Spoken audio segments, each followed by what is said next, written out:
નમસ્કાર મિત્રો, મારી ચેનલમાં તમારું બધાનું સ્વાગત છે। તો આજે આપણે બનાવવાના છે બધા ભાઈઓ મળીને ભેળ। તો ચાલો ભેળ બનાવીએ, એ તમને બતાવીએ। તો આગળ બન્યા રહેજો। તો મિત્રો હવે આપણે બધા બેન ભાઈ હવે બધા આવી ગયા છે ભેળનો સામાન લઈને। તમે જોવો છો હવે તમને વારા પરથી વારા બધે હું સામાન લઈ આવ્યા છે તે તમને વિડીયોમાં બતાવીએ। તો વિડીયોમાં બન્યા રહેજો। ચાલો હવે તમને ભેળ કેમ બનાવી છે એ બતાવીએ।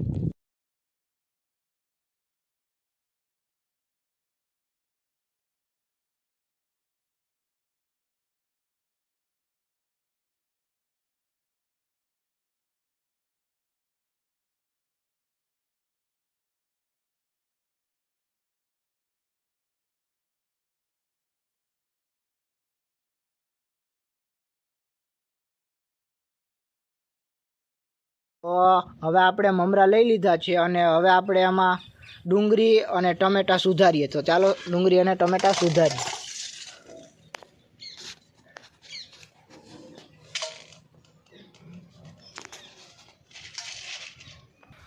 તો મિત્રો આપણે હવે ટમેટા મોરાઈ ગયા છે અને ત્યારબાદ આપણે ડુંગળીને સુધારવાનું કામ ચાલુ કરી દઈએ। ચાલો તો જોવો છો અત્યારે કે ડુંગળી સુધારવાનું કામકાજ ચાલુ થઈ ગયું છે। આપણે જોવો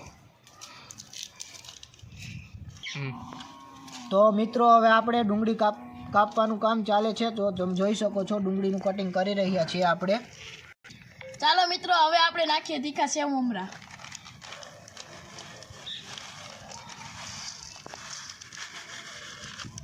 હવે રતલામી સેવ, હવે ચવાણું,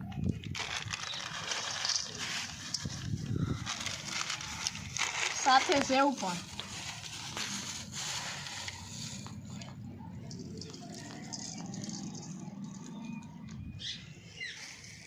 ચાલો મિત્રો હવે આપણે બનાવવા જઈ રહ્યા છીએ ખજૂર આમલીની ચટણી।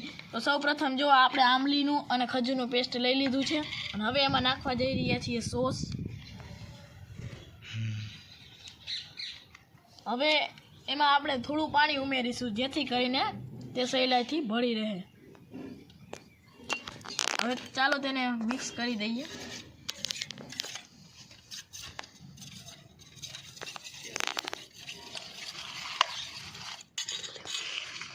હવે તેને આપણે ઉમેરીશું ભેળમાં આપણે।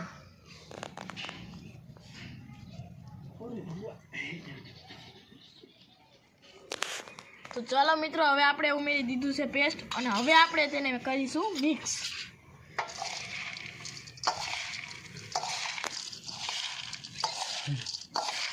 હવે આમાં આપણે ઉમેરીશું લીંબુ।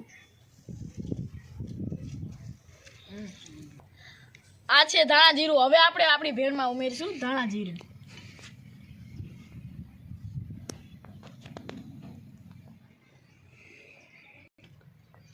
તો હવે આપણે આની અંદર નાખશું ચટણી અને સ્વાદ પ્રમાણે તમારે ચટણી નાખવાની છે। તો ચાલો આપણે ચટણી નાખીએ। તમારે જેવું તીખું ખાવું હોય તે રીતનું તીખું કરવાનું છે આમાં।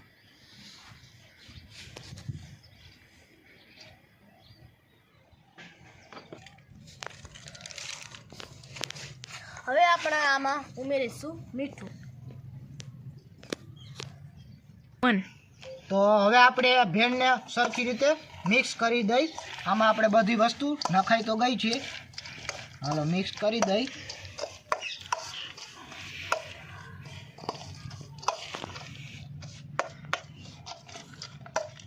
હવે આપણે ભેળ મિક્સ તો થઈ ગઈ છે અને હવે આપણે ભેળનો ફાઇનલ સ્ટેજમાં પૂગી ગયા છે। એટલે આપણે ભેળને ડેકોરેટ કરવા માટે ધાણા નાખશું, લીલા ધાણા। તો ચાલો લીલા ધાણા આપણે કાપીને નાખી દઈએ।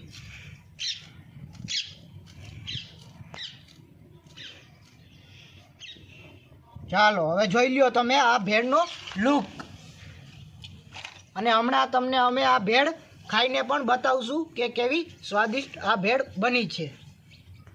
તો હલો આપણે હવે ભેળ ખાઈએ। વાહ, હું ભેળ બની છે, મજા આવે એવી ભેળ બની છે। વાહ ભાઈ વાહ। તો ચાલો હવે આપણે પહેલાં તો ભેળને ટેસ્ટ કરી કે કેવી બની છે ભેળ। તો ચાલો ભાઈ ટેસ્ટ કરીએ। વાહ. ભેળ તો ખાવા લાયક બની છે, સરસ મજાની છે. તમે પણ આવી બનાવી શકો છો ઘરે. તો તમને વિડીયો પસંદ આવ્યો હોય તો વિડીયાને લાઈક, શેર. અને સબસ્ક્રાઇબ કરી નાખજો. તો ચાલો મળીએ નેક્સ્ટ વિડીયોમાં. ત્યાં સુધી જય જવાન જય કિસાન.